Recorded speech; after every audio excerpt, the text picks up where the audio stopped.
Hola, bienvenidos a esta nueva clase de Sparkling English. Número 9 y es grato volverlos a tener en esta oportunidad. Mi nombre es Luis Manuel Díaz Bocio y estaré compartiendo con ustedes por los minutos siguientes, profundizando más y más en el estudio del idioma inglés de una manera concienzuda, seria, que le permita aprender verdaderamente inglés. Así que bienvenidos. Y empecemos en esta ocasión con este vocabulario de Sparking English. Quiero iniciar llamándoles la atención a la segunda columna donde dice pronunciación y tomarme un par de minutos para hacer unas aclaraciones. Ustedes ven dentro del corchete una serie de símbolos, son símbolos fonéticos. Esos símbolos fonéticos obedecen no a un modelo único, universal, sino a un modelo de representar los sonidos que escoge cualquiera de las casas editoriales, las que preparan los diccionarios. Hay muchas, me abstengo de mencionar el nombre de cualquiera de ellas, pero hay muchas. Y cada una de ellas tiene una forma, por lo general diferente de las otras editoriales, de representar esos fonemas. Insisto sobre este particular para decirle que usted no se centre en este fonema, sino en la pronunciación que está escuchando, porque en caso de usted tener un diccionario diferente a la fuente de la cual yo he tomado estas palabras, pues probablemente, posiblemente las representen de otra manera y usted tendría contradicciones, pero ¿será así o no? Es que eso es una forma de representar, eso no es la verdadera forma de pronunciar una palabra. A propósito de esto, cuando usted adquiera su buen diccionario, que hoy mencionaremos también al final, lo primero que debe leer son esas páginas de introducción en las cuales el diccionario explica la pronunciación y temas similares, para que cuando usted llegue al diccionario, por ejemplo sobre cualquiera de las vocales aparece esa rayita horizontal, significa que se pronuncia como su forma original en inglés. Es decir, en este caso la primera palabra behave se pronuncia así, la EI se pronuncia EI, que no siempre es el caso. Fíjense en la tercera palabra que dice bleach. Sobre la I en inglés o la E nuestra en español aparece esa rayita. Esa rayita indica que se pronuncia como en su forma original. Recuerden que en inglés es A, E, I, O, U. Si la rayita está sobre la vocal, significa que se habrá de pronunciar de esa manera. Si no está, ya hay anotaciones para saber cómo debemos pronunciarla. Como recordarán también en la segunda clase, hubo una disertación larga, centrada prácticamente en la segunda clase, en mostrar la manera como se pronuncian las letras, las consonantes y las vocales en inglés. Entonces, para cerrar y continuar, recuerde, la segunda columna, pronunciación, no es algo para memorizar de ninguna manera, porque varía de diccionario a diccionario. Así que en cuanto a este vocabulario de verbos regulares, vamos a leer esos verbos y vamos a memorizarlos. Todo verbo en su forma infinitiva comienza con to, T-O, T-O. Esa es la manera como se escribe el infinitivo. Recuerden, con T-O o T-O antes de el verbo mismo. Entonces, no voy a pronunciar en cada caso, pero usted debe entender que sería to behave, to belong, to bleach, behave, que significa comportarse, el verbo to belong, que significa pertenecer, el verbo to bleach, que significa blanquear, blanquear con lejía, no blanquear una pared con una pintura, sino blanquear con un producto químico, bleach, que a propósito el producto químico también blanqueador se conoce como bleach. Eso es lo que llamamos en español lejía, una sustancia química basada en el cloro. El verbo to blind, el cuarto, es enceguecer. Observe que sobre la I está una rayita, por eso se pronuncia I. Si no estuviera la rayita, sino algún otro símbolo, probablemente se pronunciaría I o de otra manera. El verbo to blink. Fíjense que aquí no, en blink, no aparece una rayita sobre la I, sino el punto. Allí significa una I que se pronuncia I, como en español. En el siguiente, to blot, que significa manchar o salpicar, con una sustancia que decolora, manchar algo, como cuando cae algún objeto en la ropa, etc. Eso es to blot. O también puede ser sobre una hoja de papel, salpicar con una sustancia que decolora. Fíjense que en este caso la vocal A no tiene encima una rayita, sino un doble punto. Ese doble punto significa que en este caso se pronuncia como una A en español, to blot, manchar o salpicar. En la siguiente, to blush, que significa ruborizarse, fíjense que la U no es U, aparece, es un símbolo fonético como una A invertida, como una vista en espejo. Es una especie de E. Entonces aquí es to blush, blush. Miremos en la última que dice boast, to boast, que significa alardear uno, fanfarronear. Fíjense que allí la mayúscula tiene una rayita encima. Significa entonces que se pronuncia como en su forma original en inglés. O, recuerden, A, E, O, I'm sorry, I, O, U. A, E, I, O, U. Cuando esté la rayita sobre la vocal, esa rayita horizontal, significa entonces que tiene esa pronunciación. Si no la tiene, o tiene son dos puntos, o no tiene nada, como en el caso de la penúltima, blush, no se pronuncia blush, ni se pronuncia blush, sino blush. Por eso no tiene ningún símbolo de la U, sino es algo distinto.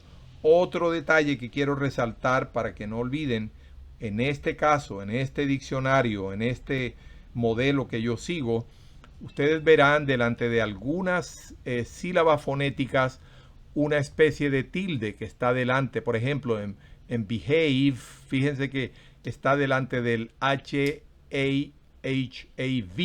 Significa que el acento va en esa sílaba. No es behave, sino behave.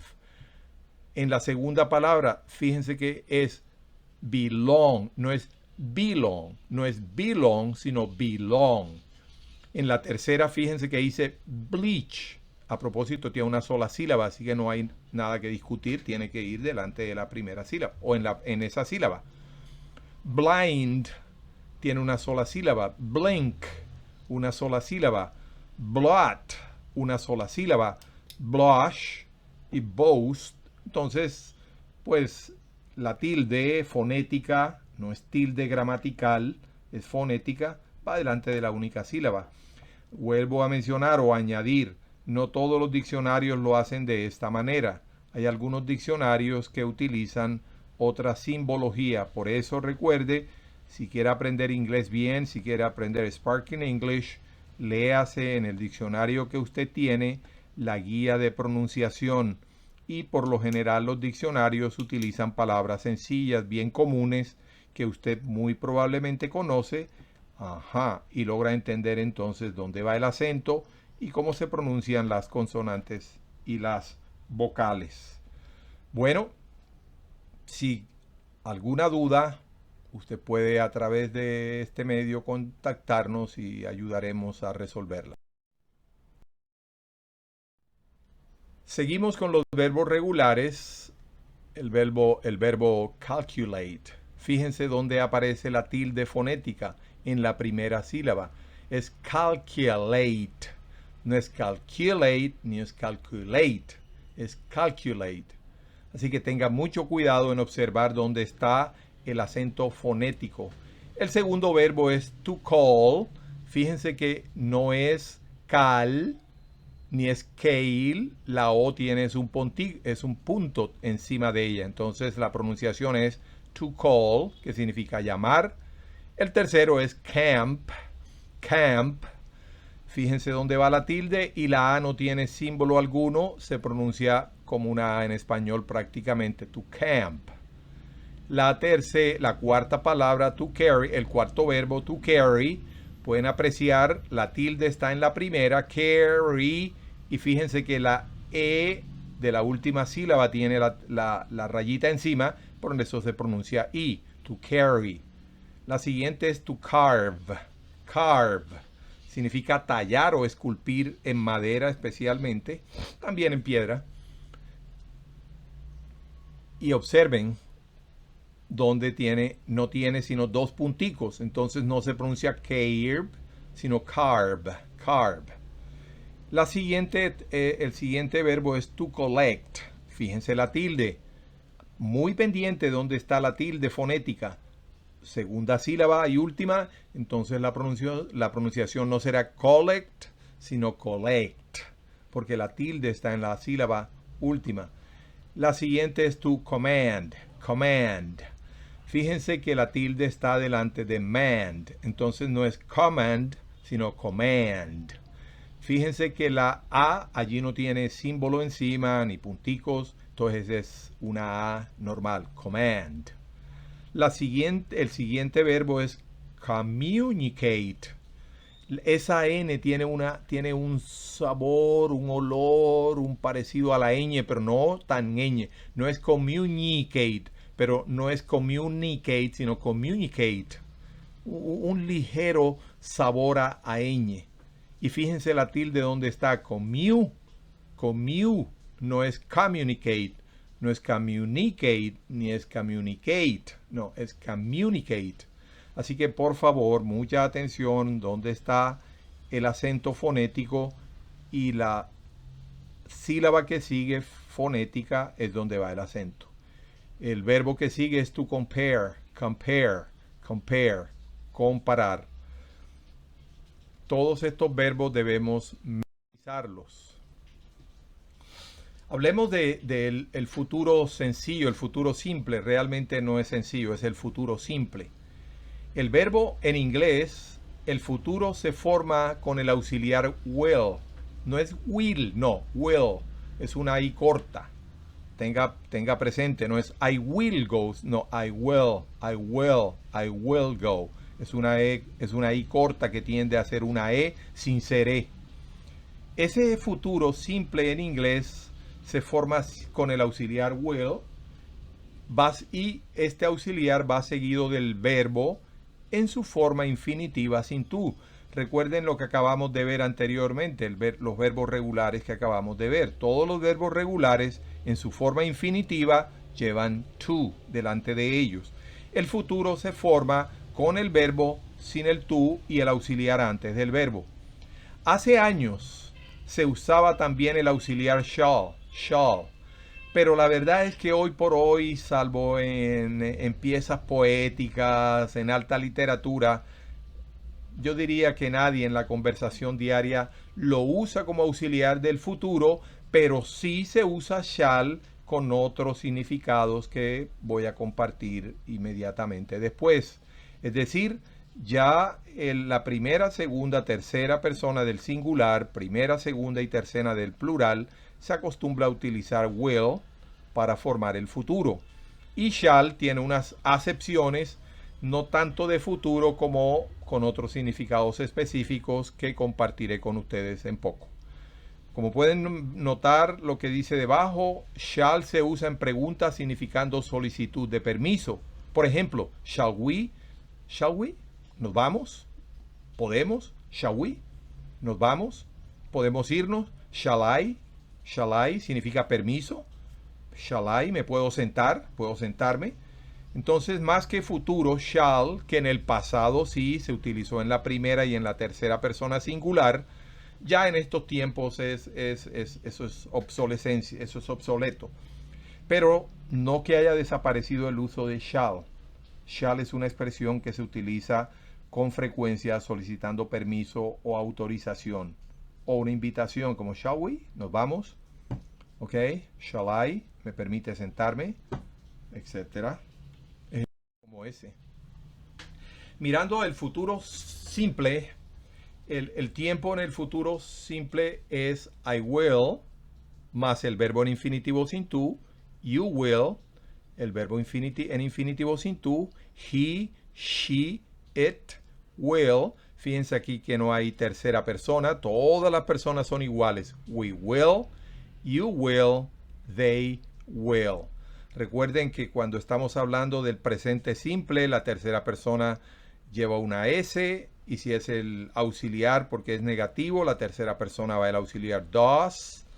Pero en el futuro hay una sola forma, no hay S, no hay nada, es I, you, he, she, it, we, you, they, will. Will siempre es el mismo, que en español significa yo más el verbo en su forma futura, tú más el verbo en su forma futura, él, ella en su forma futura, nosotros, ustedes, ellos, más el verbo futura. Ejemplos concretos. I will write the letter tonight. Yo escribiré la carta esta noche. You will write the letter tonight. Tú escribirás la carta esta noche. He, she will write the letter tonight. Él o ella escribirá la carta esta noche. We will write the letter tonight. We will write the letter tonight. Nosotros escribiremos la carta esta noche. You will write the letter tonight. Ustedes escribirán la carta esta noche. They will write the letter tonight. Ellos escribirán la carta esta noche.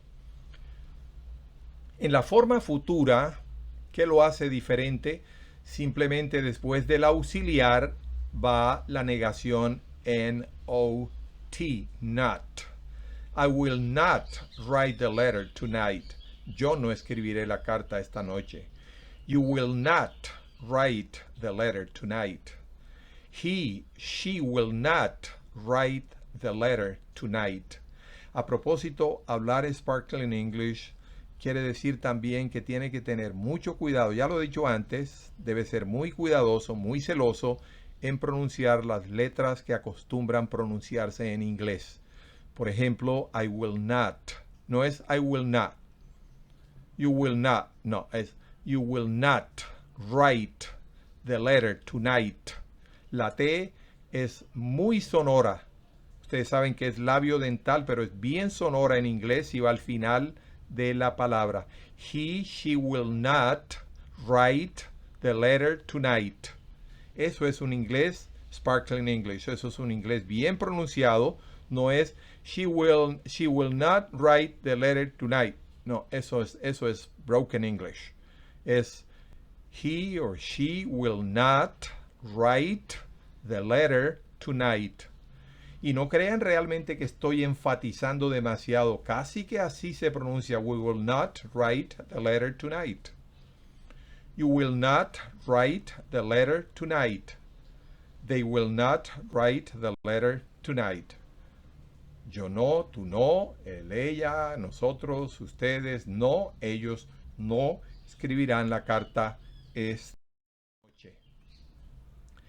En cuanto al tiempo futuro, lo único que ocurre, el cambio que ocurre es que el auxiliar va en primer lugar. El resto de la oración es el sujeto, luego el verbo y después el complemento. Recuerden, como en una oración afirmativa. Si le quitamos el auxiliar que está en primer lugar, se darán cuenta que es una declaración afirmativa. I write the letter tonight. Pero cuando colocamos el auxiliar en primer lugar, significa que estamos en el future tense interrogative o tiempo futuro en forma interrogativa. Will I write the letter tonight? Will you write the letter tonight? Will he, she write the letter tonight? Will we write the letter tonight? Will you write the letter tonight? Will they write the letter tonight? Recuerden, es futuro interrogativo porque el auxiliar will está en primer lugar. Recuerden, es una oración futura declarativa negativa porque después del auxiliar está la negación not. Es sencillo, el auxiliar es una forma verbal, un tiempo verbal muy sencillo en inglés. Recuerden, formamos el futuro simplemente con el auxiliar will. Ahora miremos el tiempo futuro negativo. Will I not write the letter? Después de I, not. No es will not I. No. Es will I not. Will you not? Will she? Will he? Will we? Will you not? Will they not?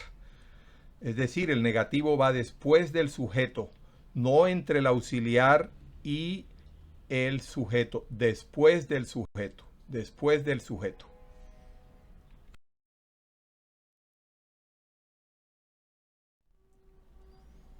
Vamos a hacer una lectura. Esto es una lectura importante para que ustedes vayan soltando su lengua, aprendiendo expresiones típicas y sobre todo para que usted vaya manejando algunas formas verbales también.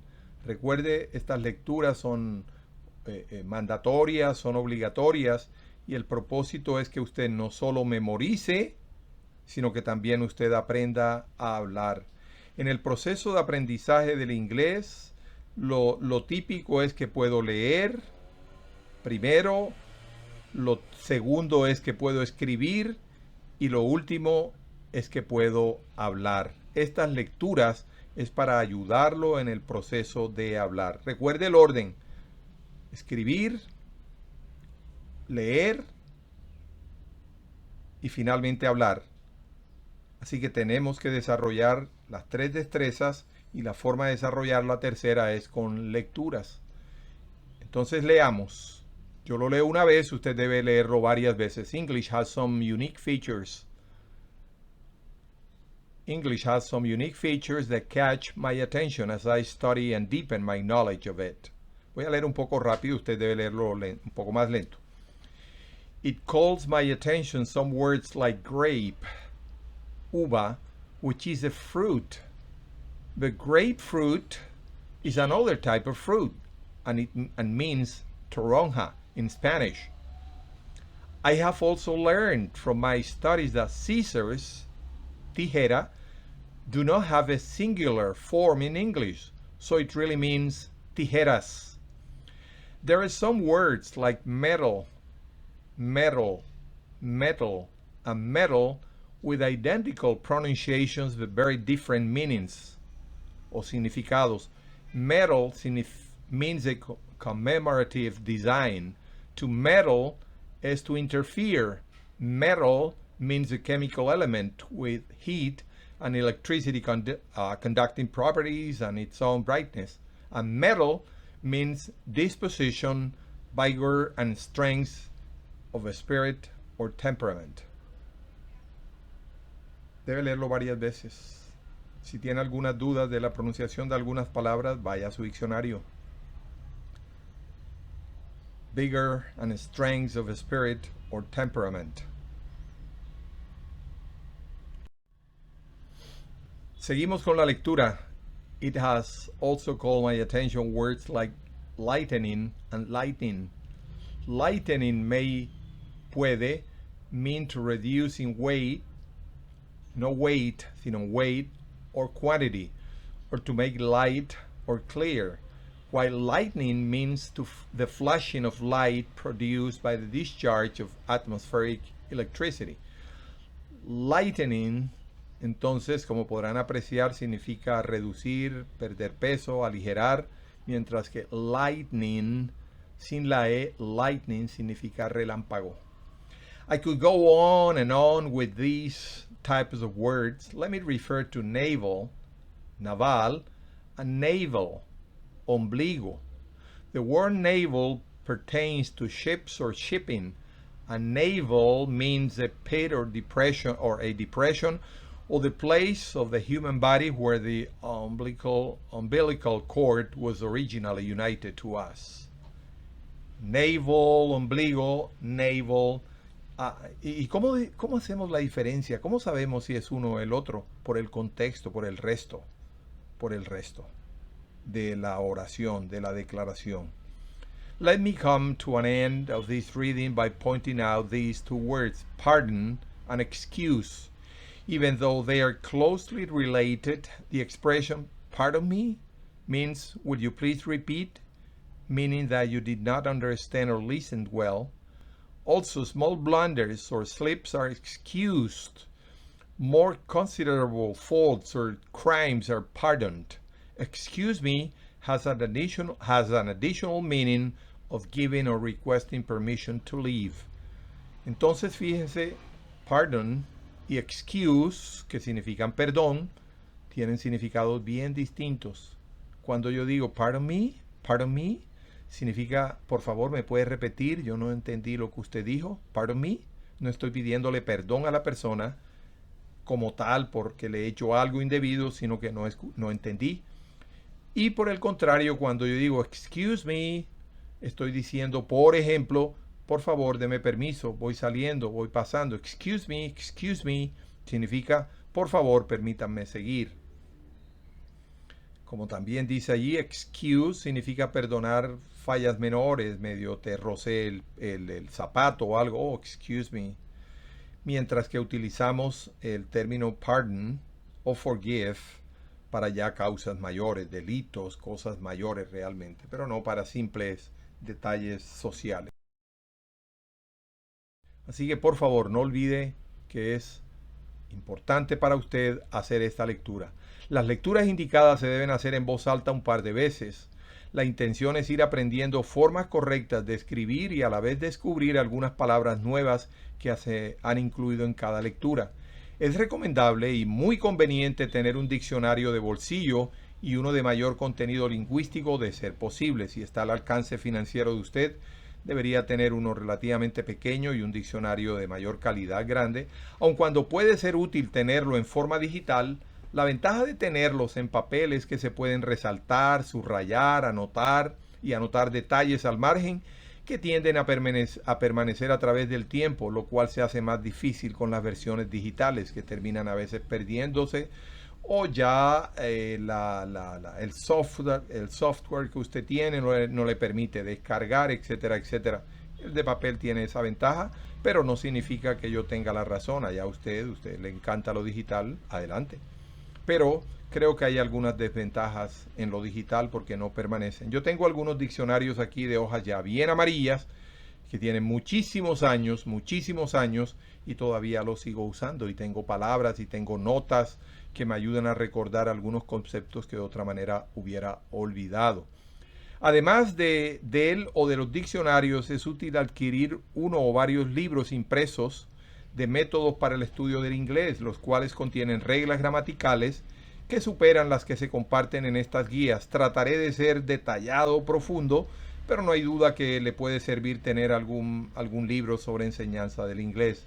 La bondad o beneficio de tenerlos en papel es la durabilidad y la maniobrabilidad que acabo de detallar antes. Pero de nuevo no es un tema de discusión. A usted le encanta lo digital, adelante con lo digital. Corre el riesgo de perderlo y de perder notas y cosas interesantes que usted tenía. Muy bien. Hablemos ahora siguiendo con gramática, hablemos ahora de los adjetivos posesivos o de possessive adjectives. El adjetivo posesivo es la palabra que modifica a un sustantivo o a un pronombre e indica pertenencia. Recuerden, los adjetivos modifican a los sustantivos, pero es adjetivo posesivo porque además de modificarlo, él indica pertenencia. o que se es parte de una persona, de un animal u otro objeto. Se debe recordar que en inglés los adjetivos, oiga bien, oiga bien, oiga bien, los adjetivos en inglés, a diferencia del español, no tienen plural ni género. My significa como adjetivo posesivo, su pronunciación está en la mitad, dentro del corchete. My, fíjese que sobre la I, la I está la rayita, por eso se pronuncia my, significa me, mis, your, que tiene your o your, cualquiera de las dos, your o your, depende de la región donde usted esté, el país donde esté, así será las diferencias fonéticas. Eso lo trataré con mayor detalle adelante, si no en esta, en una próxima clase. His, no his, sino his, es una z, fuerte, vibrada, es sonora. No es la S típica nuestra, que la S nuestra es sorda. En este caso, en his, es una S sonora que parece una Z. Her, que significa sus, de ella. Its, que significa sus, de una cosa. Our, que significa nuestro. Our book, our home, o nuestra. Fíjese, our es femenino o masculino, es singular o plural. Your o your, la misma de antes, que significa su o sus, de ustedes. Y their, que significa su o sus, de ellos o de ellas. Miremos algunos ejemplos con el possessive adjective. Perdón.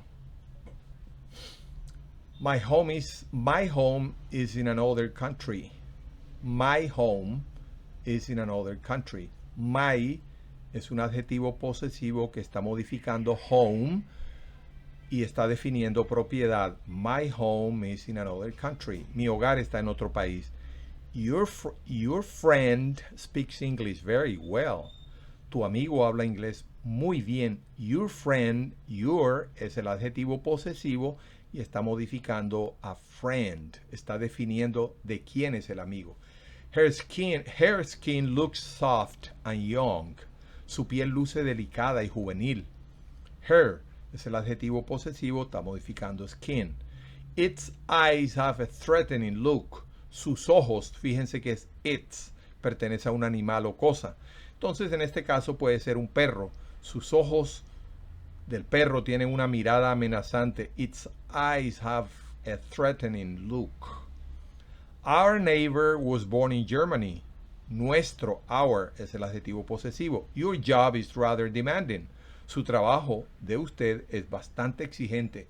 Their fruits have a unique taste. Las frutas de ellos tienen un sabor. El adjetivo posesivo se usa en inglés como el equivalente a las expresiones también el, la, los, las, antes de nombres de partes del cuerpo y de prendas de vestir. Ya lo vamos a entender y usted lo deberá estudiar varias veces. En caso de que un sustantivo o un pronombre esté ligado a un gerundio, también se debe usar el adjetivo posesivo como se muestra en los ejemplos siguientes. Por ejemplo, they still have the books in their briefcases. Tienen aún los libros en los maletines. Ustedes pudieran traducirlo en sus maletines, pero lo normal es traducirlo en los maletines. Pero si usted prefiere en sus, adelante. Sin embargo, le recomiendo que utilice los, el, la, las. She has a wheal on her leg. Ella tiene una roncha, un brote en la pierna. En la pierna, a pesar de que decimos on her leg. Usted puede decir en su pierna, claro, eso es lo que quiere decir. Pero lo normal en español es decir, ella tiene un brote en la pierna. Sabemos que si es ella, es en su pierna. Sobra decir su, por eso decimos en la pierna. I always carry an extra ball pen in my pocket. Siempre llevo un lapicero extra en el bolsillo. Si yo lo llevo, debe ser en mi bolsillo, así que no tengo que resaltar mí. They resented my asking. Ellos se molestaron con la pregunta. My, con mi pregunta, puedo traducirlo, pero es más elegante decir con la pregunta, sabiendo por supuesto que es mi pregunta, pero en español no acostumbramos decirlo de esa manera. Do you mind my leaving earlier? ¿Le molesta si salgo temprano? My leaving, mi salida o la salida, o si salgo earlier, que significa temprano. El pronombre posesivo se usa en inglés en lugar del nombre propio. Presta atención, ya no estamos hablando del adjetivo posesivo, sino del pronombre posesivo. He cambiado de tema, espero que lo note.